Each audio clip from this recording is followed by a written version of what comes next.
अब आता है आपके दूसरी कंडीशंस जो हम देखते हैं, वो है उन परिस्थितियों का वर्णन कीजिए, उन परिस्थितियों को बताइए जबकि कोई व्यक्ति right of private defence of property का इस्तेमाल करते समय किसी आक्रमणकारी की जान तक भी ले सकता है। तो इसके लिए धारा 103 है।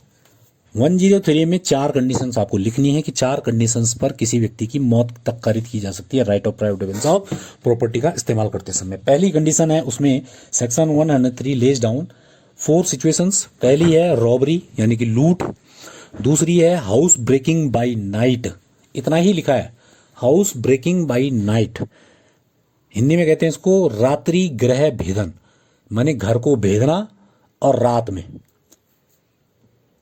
अगर कोई घर को भेद रहा है, माने घर में घुस रहा है, जो भी ब्रेक कर रहा है घर को, हाउस ब्रेकिंग की जो टाइप आपको लिखे हुए हैं वो मिलेंगे, हाउस ब्रेकिंग बाय नाइट मिलेगा 446 पे, आईपीसी की धारा 446 पर इसको डिस्कस करेंगे। हाउस ब्रेकिंग बाय नाइट, रात में गृह भेदन करना, उसमें तरीके बताए गए हैं कि किन तरीकों से हाउस ब्रेकिंग की जाती है। माने उसमें 6-7 तरीके लिखे हैं। माने जो तरीका सामान्य तरीका घर में घुसने का नहीं होता है, गलत तरीकों से, माने आप चिमनी के रास्ते घर के अंदर घुस जाए किसी की, तो ये भी एक हाउस ब्रेकिंग है। क्यों? क्योंकि घुसने के लिए तो रास्ता दरवाजे से बनाया गया है भाई। आप ऐसे रास्तों से जा रहे हैं, कहीं दीवार फोड़ दी, दीवार के अंदर चले गए, कहीं खिड़की तोड़ दी, वहां से अंदर घुस गए, तो ये हाउस ब्रेकिंग होती है। और हाउस ब्रेकिंग करना अगर रात के समय करेंगे तो हाउस ब्रेकिंग बाय नाइट। ऐसी सिचुएशन में भी, रात में अगर आप गृह भेदन कर रहे हैं तो ऐसी सिचुएशन में भी आपकी जान ली जा सकती है right of private defence of property का इस्तेमाल करते समय। तीसरी कंडीशन आती है मिसचीफ बाय फायर। मिसचीफ माने होता है रिष्टि माने नुकसान पहुंचाना। किस चीज से? संपत्ति को नुकसान पहुंचाना या उसकी वैल्यू को नुकसान पहुंचाना बाय फायर, आग लगाकर, आपने आग लगा दी उस चीज पर। तीसरी कंडीशन है ये, तब भी आप आक्रमणकारी की मौत तक कारित कर सकते हैं। चौथी कंडीशन बताई गई है, ऐसी चोरी या ऐसी मिसचीफ रिष्टि या ऐसा हाउस ट्रेसपास, गृह अतिचार बोलते हैं, ऊपर है हाउस ब्रेकिंग और ये है हाउस ट्रेसपास। ऐसा हाउस ट्रेसपास, ऐसा रिष्टि का अपराध या ऐसी चोरी अगर कोई कर रहा है जिससे कि अगर आप उसका प्रतिरोध करते हैं, अगर आप प्रतिरोध करते हैं तो जो उस चोरी को कर रहा है या उस रिष्टि को कर रहा है या उस हाउस ट्रेसपास को कर रहा है, वो किसी व्यक्ति की, माने उस व्यक्ति की जो कि प्रतिरोध कर रहा है, उसकी मौत या उसे गंभीर रूप से चोटिल कर सकते हैं, ऐसी आशंका उत्पन्न हो गई है, हो जाती हो, तो भी आप चोरी, मिसचीफ या हाउस ट्रेसपास करते समय भी किसी की जान ले सकते हैं। लेकिन उस चोरी, मिसचीफ और हाउस ट्रेसपास में आपको यह प्रूव करना पड़ेगा कि ऐसी परिस्थितियों में वो चोरी या वो ऐसी रिष्टि या ऐसी ट्रेसपास की जा रही थी कि अगर हम उसका प्रतिरोध करते तो वह हमारी जान या गंभीर चोट, वो हमारी जान ले सकता था या गंभीर चोट पहुंचा सकता था। ये आशंका हमें हो गई थी, इतनी भयानक ढंग से वो कर रहा था, और तब जाकर हमने उसकी जान ले ली। तो कहने का मतलब है 4 कंडीशंस हैं, robbery, house breaking by night, mischief by fire, और ऐसी चोरी, ऐसी मिसचीफ या ऐसा हाउस ट्रेसपास जिसमें कि किसी व्यक्ति के द्वारा प्रतिरोध किए जाने पर उस व्यक्ति की मृत्यु या गंभीर चोट किए जाने की आशंका उत्पन्न हो गई हो, तो उस व्यक्ति की मृत्यु तक कारित की जा सकती है। तो रॉबरी का तो मालूम ही है आपको, रॉबरी जब आप पढ़ेंगे तो सेक्शन 390 में आएगा कि रॉबरी का मतलब, रॉबरी चोरी का ही बिगड़ा हुआ रूप है जिसमें हिंसा का प्रयोग किया जाता है। Violence is the principal element and where the element of violence is present there is a natural dangerous of damage to person और प्रॉपर्टी। निश्चित तौर पर एक प्राकृतिक तौर पर आपके शरीर या आपकी संपत्ति को खतरा हो जाता है जहां हिंसा का इस्तेमाल होता है, ठीक है। तो राइट ऑफ, ऐसी स्थिति में right of private defence extend to the causing of the death. ठीक, हाउस ब्रेकिंग बाय नाइट जो दूसरा इसमें कंडीशंस बताई गई है, जैसे कि आईपीसी की धारा 446 में पढ़ा जाता है, सेकंड कंडीशन है इस सेक्शन 103 की। इसका मतलब सिर्फ हाउस ब्रेकिंग बाय नाइट सिर्फ ये नहीं है कि आप किसी घर में चुपके से रात में ऐसे रास्ते से घुसे जो रास्ता गृह भेदन की श्रेणी में आता है। घुसे आप, सिर्फ आपको पकड़ लिया गया, ठीक हो गया, आप नियत हैं, आपको पकड़ लिया गया, मानो सपोज अब आप घुसे, आपको पकड़ लिया गया और आपको पकड़ने के बाद जान से मार दिया गया, तब जाकर डिफेंस नहीं मिलेगा। कहने का मतलब है हाउस ब्रेकिंग बाय नाइट का जो मतलब है उसमें ये भी समझा जाए कि अगर right of private defence causing of death तक ट्रेसपासर की बढ़ाना है तो वायलेंस का जो एलिमेंट है वो भी आवश्यक रूप से उसमें होना चाहिए कि भाई कोई आदमी आपके घर में घुसा और वो हिंसा का प्रदर्शन कर रहा है, हिंसा भी कर रहा था, तो तब आपने उसको पकड़ा और मार दिया, तब तो चलेगा।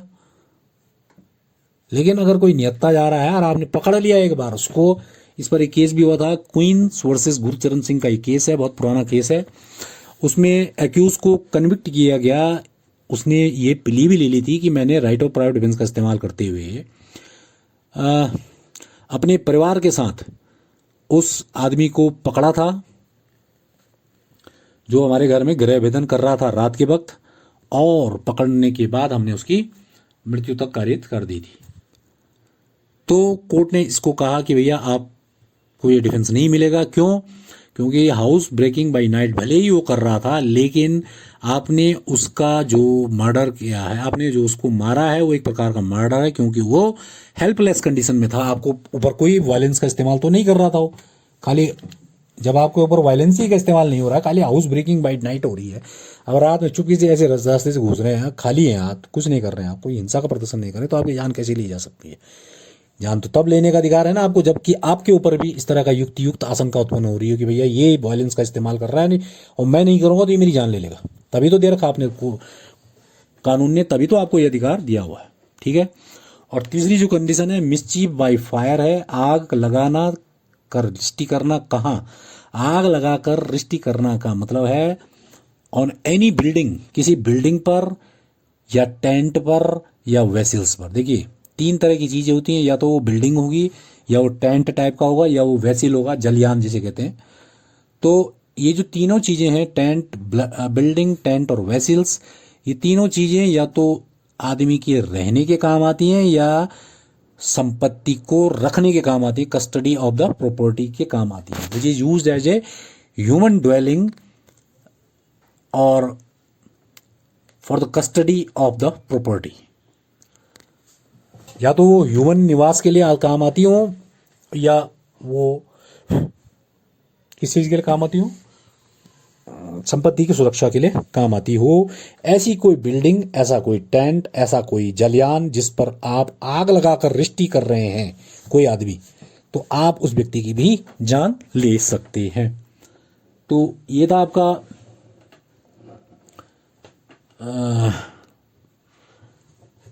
कंडीशंस जो सेक्शन 103 पर है। और कोई ऐसी चोरी, कोई ऐसा मिसचीफ या कोई ऐसा हाउस ट्रेसपास जो कि इस परिस्थिति में किया जाता है कि अगर उसका प्रतिरोध किया गया तो वो या तो आपकी जान ले लेगा, अगर आपने उसका प्रतिरोध किया, ऐसी परिस्थितियों में वो काम कर रहा है कि आपकी वो जान लेने का युक्त रूप से आपको आशंका उत्पन्न हो गई थी, इसलिए आपने उसकी जान ले ली, या गंभीर चोट की आपको आशंका उत्पन्न हो गई थी। तो ये 4 कंडीशंस में सेक्शन 103 अप्लाई होगा। तो देखिए धारा 100 और धारा 103 तो उन परिस्थितियों का उल्लेख करती हैं जबकि किसी व्यक्ति की जान ली जा सकती है। लेकिन यदि वो धारा 100 की 7 कंडीशंस में नहीं होगा या धारा 103 की 4 कंडीशंस में नहीं होगा वो हमला, इन चारों, न तो धारा 103 के 4 कंडीशंस की तरह कोई 4 कंडीशंस की तरह का कोई हमला है, न ही धारा 100 की 7 कंडीशन की तरह का कोई हमला है, तो क्या उस परिस्थिति में आप right of private defence of body and property नहीं कर सकते? कर सकते हैं। आंसर है ये तो मृत्यु कारित करने के लिए 100 और 103 कि आप जान ले लें।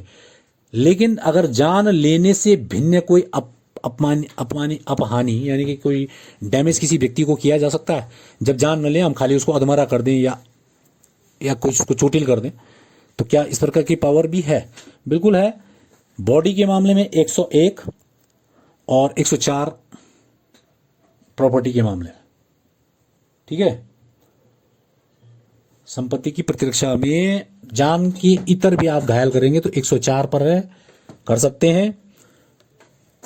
जान से मारने वाली बात आएगी तो 103 का डिफेंस मिलेगा। सामान्य चोट अगर आपने या जैसी भी चोट आपने जान से इतर गंभीर चोट अगर आपने पहुंचाई तो 104, और 101 पर आएगा आपका शरीर की संपत्ति की रक्षा करते समय, या शरीर की संपत्ति नहीं, शरीर की व्यक्तिगत प्रतिरक्षा करते समय अगर किसी व्यक्ति की जान न ली जाए और उसको गंभीर चोट पहुंचाई जाए तो वो केस कवर होगा कहाँ? सेक्शन 101 में, और 104 पर प्रॉपर्टी के मामले में।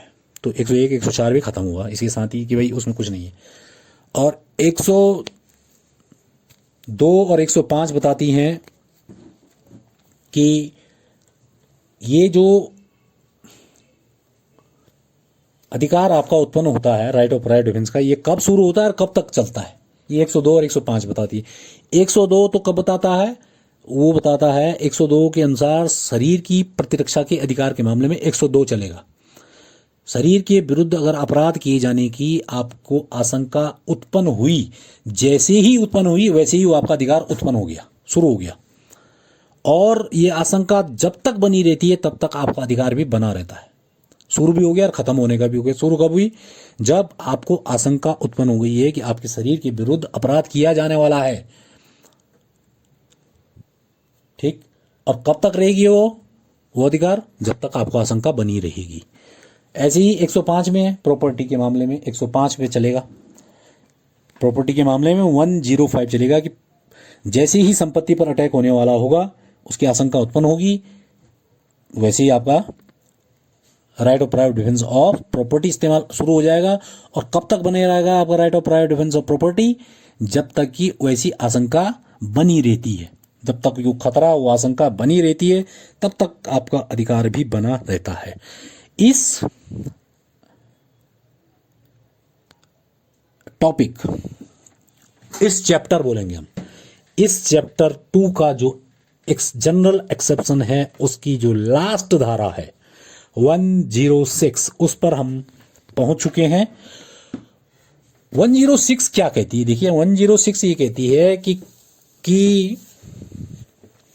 क्या आप उन परिस्थितियों में भी right of private defence of body या प्रॉपर्टी का इस्तेमाल कर सकते हैं जबकि आप ऐसी सिचुएशन में हैं कि भैया आप राइट ऑफ प्राइवेट डिफेंस का जो आपको अधिकार दिया गया है उसका इस्तेमाल तरीके से नहीं कर सकते। अगर आपने किया तो कुछ अनजान या कुछ बेकसूर लोग भी मारे जा सकते हैं उसमें। तो क्या आप अधिकार है आपको इस तरह ऐसी सिचुएशन में अगर है आप? कल्पना कीजिए कि आप के पीछे एक भीड़ पड़ी हुई, आप कल्पना कीजिए, इसका ये एग्जाम्पल भी है, बल्कि ये आपके पीछे एक भीड़ पड़ी है to attack and the mob is attempting to murder you. Suppose आपको मारने का वो प्रयास कर रही है भीड़, ठीक। भाग रहे हैं आप बेतहासा, और भागते भागते भागते भागते एक परिस्थिति आई, एक स्थिति आई कि आपको लगा कि अब मैं ज्यादा नहीं भाग सकता, अब मेरे बस का भागना नहीं है। और पोजीशन ये है कि आपके पास भी हथियार है अपनी जान बचाने के लिए। सपोज कीजिए आपके पास भी हथियार है अपनी जान बचाने के लिए, आप चाहें तो उस हथियार को निकाल के एक फायर कर दें उस भीड़ की तरफ। लेकिन पोजीशन ऐसी है कि उस भीड़ में, वो तो ठीक है जो बड़े बड़े आदमी भाग रहे हैं जिनसे आप डर रहे हैं कि ये मार देंगे, उस भीड़ में कुछ बच्चे भी भाग रहे हैं ऐसे तमाशा देखने के लिए, भाई क्या होने वाला है, क्या हो रहा है। कल्पना कीजिए ना कि एक भीड़ भाग रही है, उसमें 5-7 बच्चे भी भाग रहे हैं बड़े बड़े लोगों के साथ, ऐसे ही छोटे छोटे बच्चे भी भाग रहे हैं कि कहाँ जा रहे हैं, कहाँ भाग रहे हैं, क्या होने वाला है, या लड़ाई होगी, हम भी देखेंगे, मजा आएगा। कुछ इस तरह का कोई सिचुएशन है। अब जिस व्यक्ति ने राइट ऑफ प्राइवेट डिफेंस का इस्तेमाल करना है, यानी कि भागने वाला, जिसको कि वो भीड़ जान से मार डालना चाह रही है, वो भागते भागते अगर थक जाता है और अब अगर उसके दिमाग में आता है कि भाई अब मेरे पास right of private defence of body का एकमात्र विकल्प अब रह गया है, लेकिन परिस्थिति ऐसी है कि अगर मैंने गोली चलाई तो उसमें कुछ बेकसूर ये बच्चे औरतें जो इस भीड़ में भाग रही हैं उनके मरने की भी आशंका है। तो क्या मैं ऐसी सूरत में उस भीड़ पर गोली चला सकता हूं कानूनन? आंसर है हाँ। धारा 106 यही कहती है कि यदि राइट ऑफ प्राइवेट डिफेंस का इस्तेमाल करते समय एक ऐसे आक्रमण के विरुद्ध जिसमें कि आपको मृत्यु की आशंका उत्पन्न होती हो, जब ये भीड़ आपके पीछे भाग रही है मारने के लिए तो आपको आशंका तो उत्पन्न होनी है कि आपको जान से मार डालेंगे अगर आप पकड़ में आ गए इनके। तो इसका मतलब किसी ऐसे हमले के विरुद्ध जिस हमले से मृत्यु की आशंका उत्पन्न होती हो और उसके विरुद्ध अगर राइट ऑफ प्राइवेट डिफेंस का उपयोग किया जाना है, व्यक्तिगत सुरक्षा का उपयोग, अधिकार का उपयोग अगर किया जाना है, तो जिसने उपयोग करना है वो बचाव करने वाला व्यक्ति जो डिफेंडर है, जो अपने आप को बचा रहा है उस हमले से, वो इस तरह से इस पोजीशन में स्थित है जैसे यहां था, ऐसी पोजीशन में स्थित था, यानी कि भाग रहा था और पीछे भीड़ भाग रही थी और भीड़ में बच्चे भी भाग रहे थे। पोजीशन उसकी स्थिति ऐसी थी कि मैं गोली भी नहीं चला सकता, चलाऊंगा तो बच्चे भी मर सकते हैं बेकसूर और ये औरतें भी मर सकती हैं, बूढ़ी औरतें भी मर सकती हैं जो भाग रही हैं वैसे उनके साथ तमाशे के लिए। तो the defender is so situated, इस प्रकार से वो स्थित है, वो डिफेंडर जो अपने आप को बचा रहा है, कि वो अपने अधिकार का यानी कि राइट ऑफ प्राइवेट डिफेंस का तरीके से इस्तेमाल नहीं कर सकता है। गलत हो सकता है उसके हाथ से कुछ ना कुछ, तरीके से इस्तेमाल नहीं कर सकता।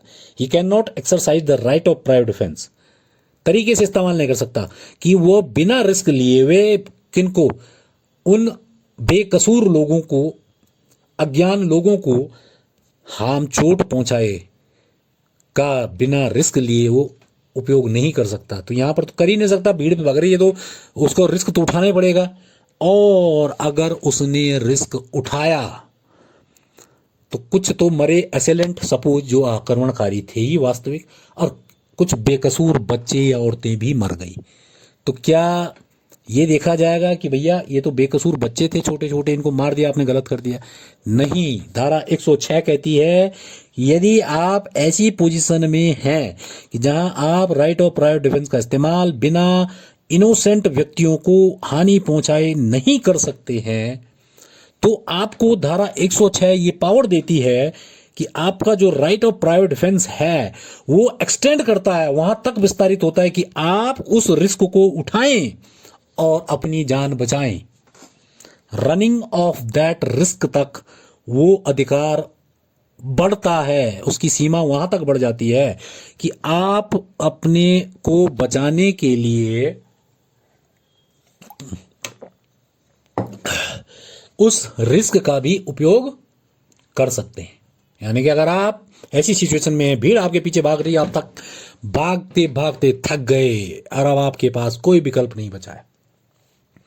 क्यों? क्योंकि आप कई देर से सोच रहे हैं कि अगर मैं गोली चलाता हूं तो पीछे निर्दोष बच्चे भी मारे जा सकते हैं। आप भाग रहे हैं, लेकिन एक सिचुएशन आती है कि जब आप राइट ऑफ प्राइवेट डिफेंस का इस्तेमाल बिना रिस्क लिए आप कर ही नहीं सकते हैं, और अपनी जान बचाना आपके लिए अब लास्ट यही चाह रहा है कि आप उस रिस्क को उठा सकता हूं या नहीं।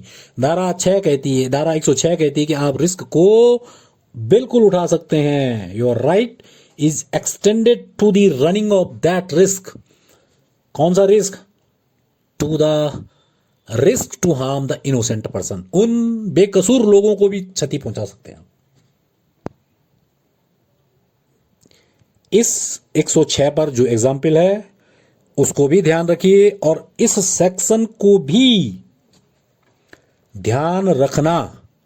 106 पर एक कोई ऐसा चिन्ह बना दीजिए 106, यानी कि चैप्टर 2 का लास्ट सेक्शन, इस पर कोई ऐसा मार्क बना दीजिए अपनी कॉपी पर, जहां आप इसको लिखेंगे वहां पर कुछ ऐसा मार्क बना देना, उस पर लिख देना कि यह सेक्शन अभी बाद में भी एक जगह काम आएगा।